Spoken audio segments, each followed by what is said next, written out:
Olá, bem-vindos ao curso Emergencista Pré-Hospitalar 2. Na aula de hoje vamos aprofundar os temas de biomecânica do trauma, que é a capacidade de avaliar o cenário de um acidente, identificando os mecanismos físicos ou as forças que atuam na produção de lesões nas vítimas. Convidamos para um debate dois especialistas da área de atendimento pré-hospitalar. O Dr. Rodrigo Caselli, que é médico cirurgião e gerente do SAMU 192 de Brasília, no Distrito Federal, e também especialista na área de cirurgia do trauma. Aqui também presente em nosso debate, o major do Corpo de Bombeiros Militar do Distrito Federal, Giancarlo Borges Pedroso, especialista na área de sistema de comando de incidentes e resgate veicular, sendo ainda um dos conteudistas do EPH2. Sejam bem-vindos e obrigada pela presença. Bom dia. Major Pedroso, qual é a importância para o emergencista conhecer a biomecânica do trauma? Bem, é considerado de suma importância a busca por esse conhecimento na área de atendimento pré-hospitalar, porque com o emergencista aprofundando seu conhecimento na área de biomecânica, ele consegue antecipar, por meio das leis da física, as principais lesões que porventura estejam acontecendo naquele acidente, mesmo que essas lesões não estejam evidentes nos casos de trauma em qualquer tipo de acidente. Simplesmente analisando como foi o tipo de impacto e as principais deformidades do carro, a pessoa, o emergencista, ele pode direcionar o seu atendimento, facilitando assim o atendimento e melhorando a sua resposta de atendimento. Dr. Caselli, e que tipos de lesões internas podem acontecer em caso de batida ou capotamento, para a vítima? Quais são os tipos de lesões? Bom, normalmente esse tipo de acidente, eles são acidentes bastante graves e que podem apresentar toda a variedade possível de lesões, desde os traumatismos cranianos, que isoladamente representam quase 50% das causas de morte dessas vítimas, desde os traumatismos torácicos, os traumatismos abdominais e os traumatismos de extremidade. Então, pelo tipo do evento e por toda a energia envolvida, essas vítimas podem apresentar toda essa gama aí de lesões. Os acidentes com motocicletas respondem por uma parcela significativa das mortes no trânsito. Como sabemos, as leis da física aplicadas a esses acidentes são, obviamente, as mesmas aplicadas aos demais.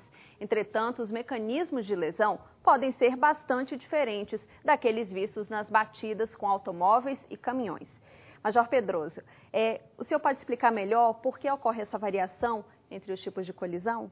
Como foi abordado com bastante propriedade, você na abertura dessa pergunta, é importante ressaltar que as leis da física elas se aplicam para todos os casos de forma similar. Qualquer tipo de colisão vai se aplicar às leis da física como é visto no material que está no curso de Emergencista Pré-Hospitalar 2.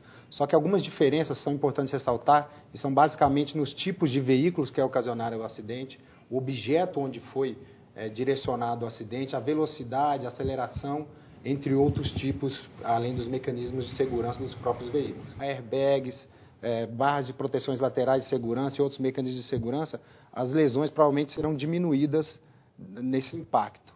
E se a gente pega, num outro exemplo, a mesma colisão frontal, mas de motociclistas, provavelmente o único objeto de segurança que esses motociclistas terão serão capacetes, eles provavelmente serão ejetados, vindo provavelmente ter fraturas bilaterais de fêmur ao bater no guidão, e múltiplas fraturas, múltiplos traumas na hora de colidirem com o objeto onde porventura venham a bater.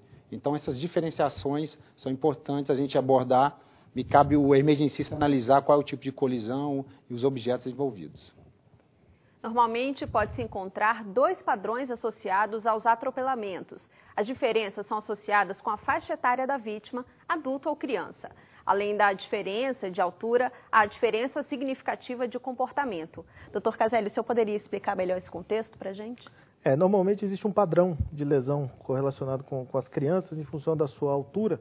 Normalmente, as crianças vítimas de atropelamento, elas apresentam lesões, principalmente a nível do tórax e nível do abdômen, que é o que está a nível, mais ou menos, do para-choque do veículo, Os adultos normalmente apresentam mais lesões dos membros inferiores, entretanto tem o que a gente chama de segundo trauma, que na verdade a vítima após sofrer a colisão com o veículo, ela sofre um segundo trauma batendo no chão ou batendo em outro local, que vai ocasionar também todo outro tipo de traumatismo. Então, qualquer atropelamento é uma forma grave de lesão que pode também apresentar lesões de todos esses tipos.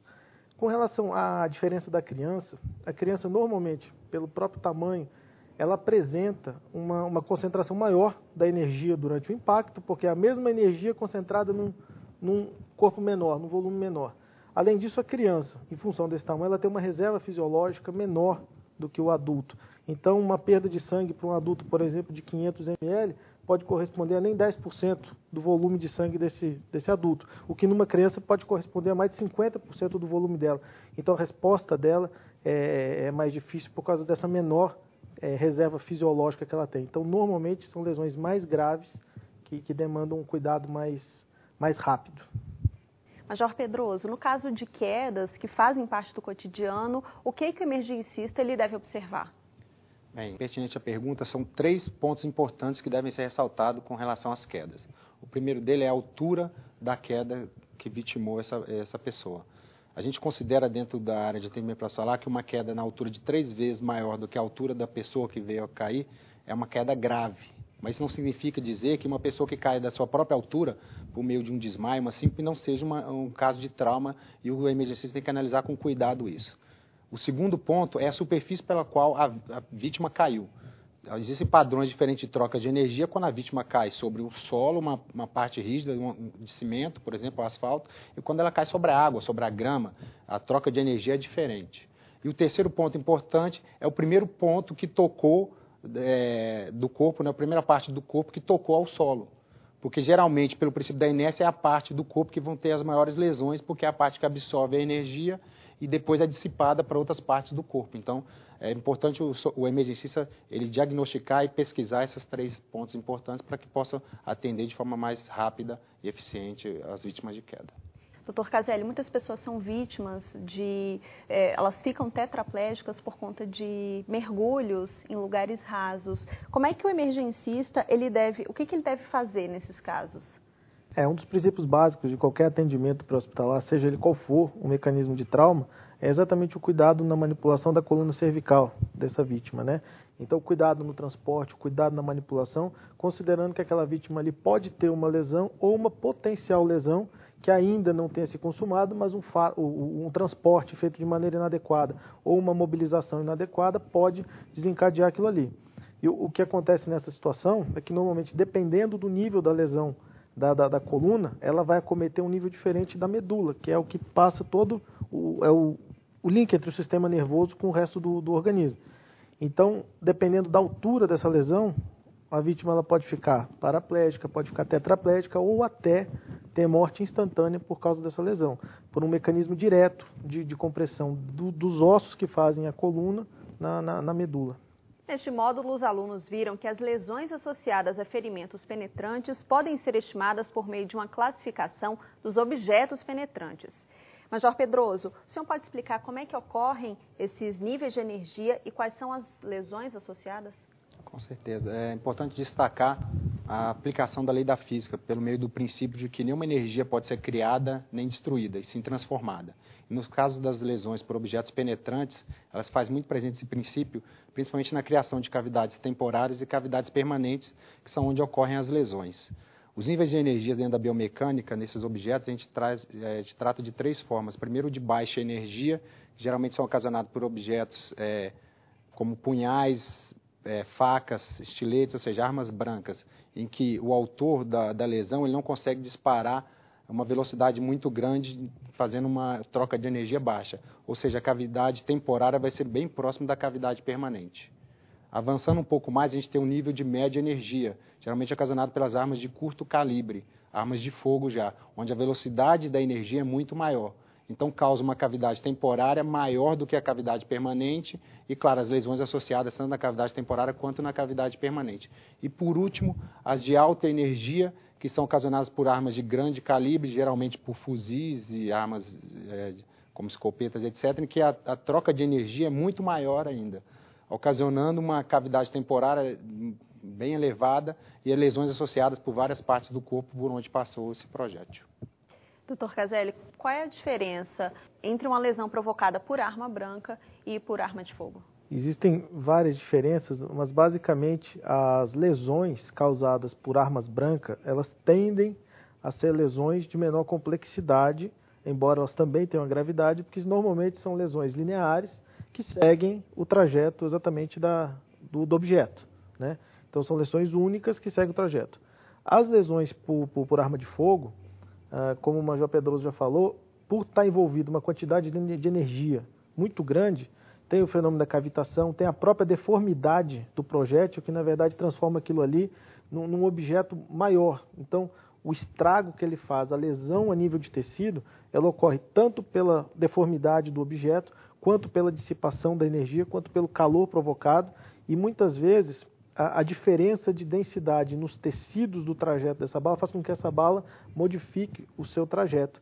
Então, muitas vezes, um mesmo tiro, ele pode pegar vários órgãos, ele pode pegar vários tecidos com lesões variadas. Então, normalmente são lesões mais graves e mais difícil o tratamento do que a lesão por arma branca. Agora, Major, falando um pouquinho de triagem de múltiplas vítimas. Durante um acidente, qual é o maior problema enfrentado pelo emergencista? O principal problema enfrentado nesses casos de acidente com múltiplas vítimas é exatamente a forma de atender, um padrão diferente de atendimento que deve ser levado em consideração. Os emergencistas e as equipes de resgate, elas são treinadas, capacitadas para as ocorrências do dia a dia, onde a capacidade de resposta é a mesma da capacidade de demanda dos pacientes.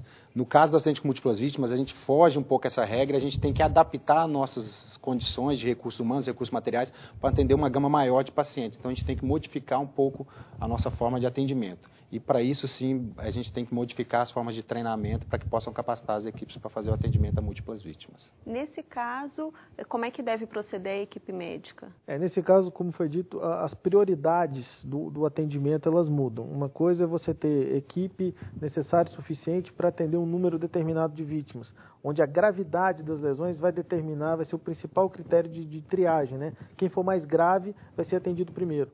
Quando você excede esse número, ou seja, quando a sua necessidade, a sua demanda é maior do que a sua capacidade de resposta, você vai ter que seguir o princípio inverso da triagem. Você não vai atender os mais graves, você vai atender os mais viáveis, os que têm maior chance de sobrevivência. E para fazer isso, a equipe de emergência, a equipe de socorro, ela tem que lançar mão de protocolos de triagem que existem hoje, que são bem padronizados, com o objetivo exatamente de identificar quem são essas vítimas. Como é que nós vamos identificar naquele emaranhado de mais ou menos 30, 40 pessoas, como é que eu vou identificar quem são os mais graves, quem são os que têm que ser atendidos primeiro?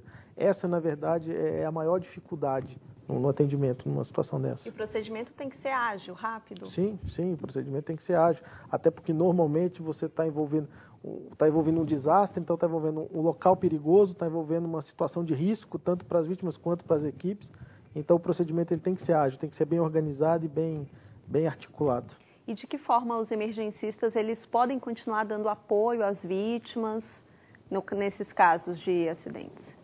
Principalmente se colocando à disposição das equipes que estão chefiando aquela ocorrência, porque a gente parte do princípio de que deva ser montado um sistema de comando de incidentes, que é uma doutrina utilizada também pela Senasp, por meio de um curso que já está dentro da rede AD. Então, a gente parte do princípio que já esteja estabelecido um comandante de incidente com seu posto de comando e essas equipes que chegaram para ajudar, elas se colocam à disposição, falando a quantidade de recursos humanos que tem, materiais que tem e a capacidade técnica dessas equipes para que possam, dentro dos objetivos, estratégias e táticas que foram estabelecidas, atuar da melhor forma possível. Então, é sempre importante se colocar à disposição, elencando a quantidade de recursos que tem para que possa atender da melhor forma possível. Em caso de um grande acidente com várias vítimas, vocês fazem algum tipo de treinamento? Sim, existem vários modelos de treinamento, né? Os chamados simulacros que a gente realiza, e aqui no Distrito Federal especificamente nós já realizamos uma série deles em conjunto com o Corpo de Bombeiros, exatamente para treinar essa doutrina que foi comentada pelo Major Pedroso do Sistema de Comando de Incidentes, que é uma ferramenta fundamental para que todas essas equipes se entendam na hora do que fazer. Então, as equipes de combate a incêndio, as equipes de salvamento, as equipes de resgate, as equipes de atendimento médico, todas elas têm que falar a mesma linguagem, todas elas têm que estar dentro do mesmo treinamento para poder oferecer naquela situação ali, teoricamente, a priori, uma situação de caos, poder botar ordem naquele caos ali e conseguir oferecer o melhor tratamento, o melhor recurso para o maior número de vítimas possível, né? Então existe uma série de treinamentos que são feitos em conjunto, visando exatamente otimizar esse atendimento. E os emergencistas, eles são convidados também a participar desse tipo de simulacro? Sim, todos participam, em todos os níveis de atendimento, todas as pessoas envolvidas nos diversos níveis de atendimento desse evento participam do treinamento. Nós agradecemos ao Dr. Rodrigo Caselli, médico cirurgião e gerente do SAMU 192 de Brasília, no Distrito Federal, e também especialista na área de cirurgia do trauma. Ao major do Corpo de Bombeiros Militar do Distrito Federal, Giancarlo Borges Pedroso, que é especialista na área de sistema de comando de incidentes e resgate veicular. Nós agradecemos pelos esclarecimentos.